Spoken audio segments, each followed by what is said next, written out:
Welcome to another episode of Politically Depressed. As always, I'm your host, Eamon McAdam.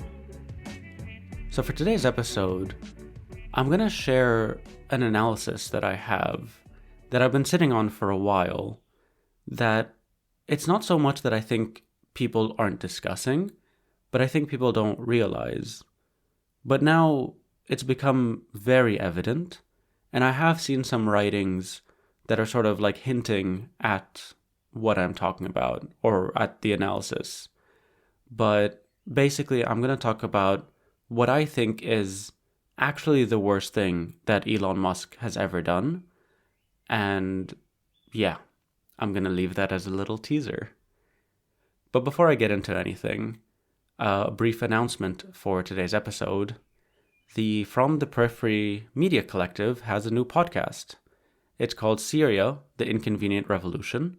It's hosted by Leila Al-Shami, the author of, to me, one of the best books on the Syrian Revolution, Burning Country, and Elia Ayoub, who is, as you all know, the host of the podcast The Fire These Times, and also like an activist writer of the last 10-15 years. At the moment, they only have one episode, which is the introduction episode, but are planning to release an episode soon about, I believe, Sweden and the sort of sectarian conflicts that have been erupting and emerging in the south of the country ever since the fall of Assad, but more seriously, in the last few weeks, which is a serious concern. But yeah, I think I'm really excited for this podcast. I think there's just so much misinformation about Syria, and there's so little centering of Syrian voices. So I'm really excited for this project to finally exist, to come out, and to see where they take it. So I highly recommend you check it out and support it in all the ways that you support this podcast. So that's the announcement for today. A few brief headlines before we start today's episode. Of course, no conversation feels at all relevant without first and foremost talking about the situation in Gaza. It has been 72 days since the Israelis have enforced a complete blockade of any entry of any goods, food, medicine, anything, from entering the Strip. 72 days. That's 2 months and a half, with not a single grain of rice, a single bit of flour, anything, entering the Strip. And of course, this is in the context of a genocide. And what the Israelis are doing, and now is just becoming so painfully evident, is they are using starvation as a weapon of war, as a tool of genocide. This is so brutal and evil and illegal. This flies in the face of absolutely every convention of international human rights, of international law. This is just completely contravening the Fourth Geneva Convention. This is affecting 2 million Palestinians all at once. And again, because this has never been, as the Israelis say, a war on Hamas. This is a war on the Palestinians of Gaza. Their plan is to make them suffer, to kill, and ultimately to drive them out. And they're just stating it. At this point, there is absolutely no denying what the Israelis' intent are.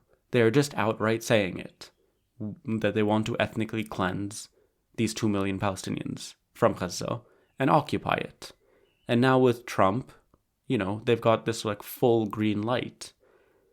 There is a few things here and there that Trump has been sidelining the Israelis, but all in all, he has done nothing to sort of inhibit them from continuing with this plan. And so that's just a horrible thing that's happening absolutely every single day. And there's sort of some talks of a possible ceasefire, but I really hope so, and opening up of the borders, but it's really fucking morbid. And I hope people are not numb to this pain, are not numb to what the Palestinians are still going through, and y'all are still trying as much as you can to push to, do whatever you can. I've talked a lot about this on this podcast, so I'm not going to labor the point. Aside from that, as I mentioned very briefly, Trump is in Saudi Arabia right now as I speak. He's doing a tour. Apparently, yeah, this is part of the thing. He's not going to go to Israel on this trip. And to me, seeing these images, I think there's a Lebanese delegation as well that's meeting them in Riyadh. The gift that Qatar, this 400, how much was it? This palace in the sky that they gifted Trump. It's just all so, and the main thing of all this, Elon Musk himself is on this trip. Because Trump is a businessman. He goes and does these things, and the first primary concern is business. And the Saudis have learned from people like Trump over the last 4 or 5 decades. And so with arms sales, intelligence sharing, technology sharing, it's just part and parcel of this increased kind of disgusting unity of these autocratic, authoritarian regimes, whether it's Trump and Netanyahu, or Trump and Mohammed bin Salman, and eventually Mohammed bin Salman and Netanyahu, or, the Israelis in general. It's turning out to be very gross. And I don't have much to say about that. It's just, I hate the Arab bourgeoisie. I hate these regimes with a fucking passion. And the more I learn about them, their histories, but also their current politics, I just despise them. And again, that's all I have to say about that. Okay, on to the main topic of today's episode. The worst thing Elon Musk ever did. Now, again, I've been trying to do some more clickbaity titles, and I'm very sorry for those who are more dedicated listeners for whom you don't need these clickbaity titles because I get into some shit. But, I do actually think that from the long list of bullshit that Elon Musk engages in, that he has engaged in, of the stuff he does and the stuff he says, I do actually think that there is this one thing which trumps them all because it affects absolutely all of us. And on top of it, I actually think most people don't even know that he did this, that this is something that's kind of coded. And I think a lot of people buy into certain things and maybe don't associate it with Musk, but it's there. He pushed for it and he owns it. So before I get into what I think is the worst thing he's done, let's go through the long list. This definitely is not an exhaustive list, but the list of bad stuff that Musk has done. So, right off the bat, Elon Musk is not only a billionaire, but he is, by many metrics, the richest man on Earth. To become a billionaire, you have to essentially be a psychopath. You have to be so selfish, so cruel, so uncaring. It is really, really morbid, hoarding of wealth, and the practices that go into becoming a billionaire instantly make you essentially an evil person. In my books, okay, this is being very subjective.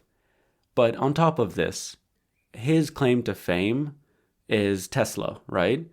And the main problem with Tesla, aside from, as of late, the really terrible manufacturing of the cars and all the stuff, is where they are sourcing the minerals to make the batteries for these electronic vehicles.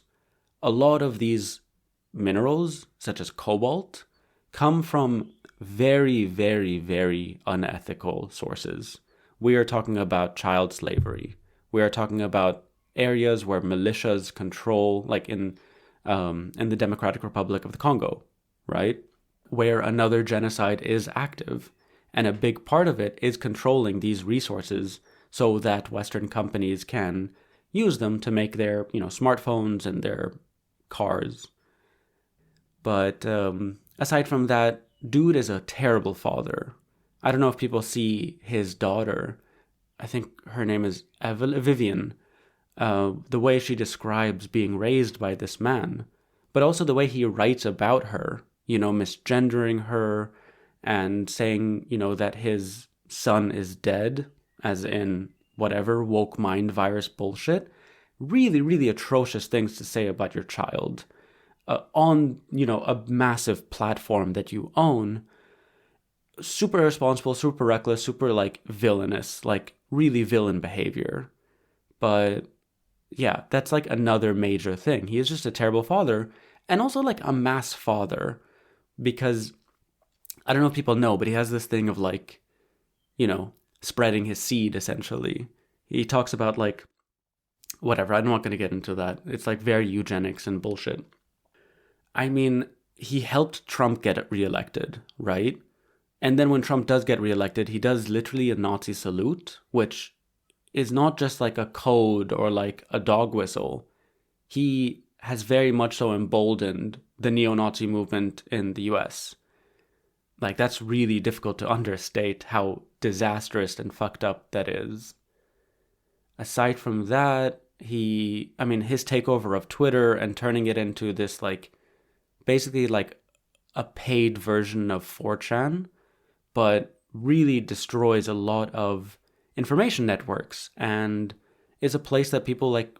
It was also a space that's like emergency response that people can communicate. And what he's done to Twitter and how actually vital and important Twitter was, that's another thing that I think is huge. And then what he's done on the platform, sharing dangerous conspiracy theories, and okay, the list is endless. Also his like massive support for Israel and his like visits in this moment of genocide. So that's a list. I'm going to stop there because I think there is actually an endless list because he does a lot. But so you can imagine how much I really think this thing that I'm going to talk about matters. If I think that it actually is, it's hard to estimate if it's worse or like equally bad or like mixed in with the shit. But I think it's significant. But before I state the thing as it is, I'm going to give you a little bit of background. In about 2015, 2016, I had a good friend of mine who really liked Elon Musk. And if people, maybe you're younger or maybe you only sort of clocked in with Musk recently, 10 years ago, he was a very different beast. He was a registered Democrat. He was like advocating for environmental shifts. Like his main priority was this electronic vehicle stuff. And he was just kind of like a kooky, rich, entrepreneur type. But, I saw through it. Especially if you use a class analysis, you see very quickly and avoid any of the fanfare. But he definitely presented himself as like a more acceptable figure. And so around 2016, he also announced his plans to send humans to Mars. And again, I think a lot of us who are very interested in science and technology, in all of these things, that was like a matter of conversation. That was a matter of discussion. It was interesting. It was like a real possibility. And we had a lot of conversations, this friend and I, because there was something I found a bit, at first it was kind of this isn't practical, this doesn't make any sense. But my second thing that I really stuck on is, why is there this emphasis to literally colonize Mars? Like, it's not an explorative mission. It's not let's just go and check. Like, it's like, let's go to move there. And there was something really important that Musk would say that I think is the exact thing that I'm talking about, which is that we need to colonize Mars because Earth is doomed. That, I think, is incredibly, incredibly dangerous. And that I see now people examining more. I think Naomi Klein has an essay that she just wrote a few weeks ago about how, like, these billionaire fascists are at once accelerating and preparing for the apocalypse. She calls it like apocalypse fascism. And so this is a thing that I think is permeated, like this doom that everything's fucked. And again, like, it's hard to avoid. I feel it, I talk about it, I discuss it, I work around it. But I am not the richest man in the world who can do a lot more to affect change. And so this very idea of this person with tremendous amounts of influence coming out and saying basically, and not just saying, like creating an entire project, an entire narrative with rockets, with science, with, that's tapping into our very fantasy of like a positive image of the apocalypse, essentially. That, yes, everything's doomed, and we're just going to take that as accepted. Like, basically, Earth is no longer savable. And so we have to start planning for what's afterwards. That is just, again, to me, so fucked up. Because, again, he was saying this in 2015. And, like, I still believe there's, like, a lot that can be done. But back then, there was even way more that could be done. And especially if you had as much wealth and influence as he did. But essentially what I see happen, basically I think a lot of people think that Elon Musk changed, that he has gotten worse. He has objectively gotten worse if you just see how he talks, what he talks about, what he's doing. Again, at the time he was still presenting as like a Democrat. And now he is like in the Trump administration. But I think what actually happened is that there are a lot of contradictions to Elon Musk that essentially kept being pushed and, unfurled into him essentially revealing himself as a fascist. I'm not saying he was like a blood and soil fascist in 2015 and anyone who liked him believed in it. But I think, like, when he talked about colonizing Mars and, leaving the Earth behind, what was implicit there was a very brutal kind of eugenics, a kind of elitism that the masses of the world, khalas, there's no saving them. And so we, the elite, must save ourselves. And there is a tradition actually within fascism of this very thing, like futurism as an artistic scientific movement was very associated with the fascists in the 30s, very associated with eugenics. But also as a billionaire, like it is a contradiction to be a billionaire talking about environmentalism. And so his billionaireism and his how it expressed itself at the time was with electronic vehicles. Like the very idea that electronic vehicles will be better or whatever, or will solve the issues of climate change, just ignores all the core issues of production, of the entire idea of individualized transport, of this capitalistic mode of production. And so essentially, I think Musk was able to make it work as though he's a Democrat. But in reality, and I think even back then he was actually like funneling money into Republican stuff because all he gives a shit about is money. Like that's clear. All his things of, I'm doing this for humanity. I'm doing this. No, I'm doing this for the future. He is not. He is only out for himself. And I am not a class essentialist. I do not believe everybody of a single class operates based on their class interest. But we are literally talking about the richest man in the world. How he became rich, how he remains this rich, and how he plans to remain this rich is very much so based on an individual class interest of maintaining his wealth and the like. Oh, I guess I should have also added his assault on unions and his harsh thing against unionization of Tesla workers. I should have added that to the long list of why he's an evil person. But so disseminating this idea that we are doomed and we must basically prepare for what's after is, to me, one of the most dangerous things that you can disseminate at that level of power, especially. And as Klein writes in this essay, I basically do see, we do see basically the billionaire class preparing for that future, not just with this idea of colonizing Mars, which also literally is not going to happen. There's also a pragmatic scientific aspect of it where it is impossible. This is why I'm more inclined to believe that the premise of Occupy Mars is less actually about colonizing Mars and sending people to Mars, but establishing that this is fucked, that the Earth is fucked, and we should just do runaway production. We should just increase capacity, like, you know what I mean? Like build. Like none of this pulling back shit, none of this degrowth. Occupy Mars, I think, is basically the extreme polar opposite of degrowth. Like, it implies within it, fuck it, let us do whatever the fuck we want, because it's doomed anyway. And when you have $200 billion, you can do a fuck ton. And that is kind of what he's doing also with Twitter.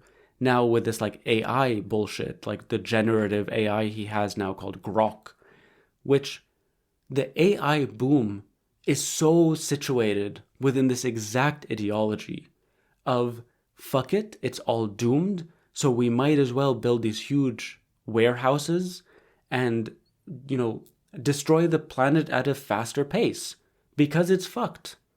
And that is just so, like, genocidal is not the word. There is no word to describe this, because this is an assault on absolutely every living being on this planet. This runaway production, this runaway use of water and resources, it's atrocious. And so essentially what you have is that billionaires, it might not be about actually going to Mars, but they're all kind of building escape pods in one way or another. Whether it's like underground bunkers or, I don't know, other things of the sort. Or they're sort of built into these escape pods of delusion, which I do believe is the case, essentially, because nobody can survive in the world that they are building, that they are accelerating, and that we as the rest of us need to constantly be resisting against, because it is a matter of survival. And so, yeah, I think that's it. I don't want to like spend too much time on a certain point because I'm always afraid of repeating myself, but I definitely think that that's something that not only I don't see people talking about, or I've never seen people talk about, but that I don't think that people even know is happening. You know, it's a bit implicit. Again, now it's becoming a lot more clear, and these like underground bunkers that these like billionaires are building, like we know about them. But yeah, I kind of saw this a bit in 2016, and I do think that that is like the most crucial and important part whenever he or anyone else talks about colonizing Mars. Which again, you know, there's a whole thing to talk about where it like also feels like a justification for colonialism. I'm not going to get into that. But I mean, as literally a white Afrikaner, like South African, it's a bit of a tell. Anyway, that's today's episode. I hope you enjoyed it. If you did, there's a number of ways you can support me so I can continue doing this work. You can become a member of our Patreon, which is only $5 a month, and it gets you a lot of access to exclusive content and a lot of other cool shit. Our monthly hangout, for example. If you don't want to support on a monthly basis and just want to do a one-time donation, there's my tip jar below. But if you're not able to support financially, there are still a number of ways you can support this podcast. Most importantly, you can like and subscribe, leave a comment, review this podcast wherever you're listening to it. And other than that, you can tell your friends and family and help us spread the word. So with that said, I'll see you all next time.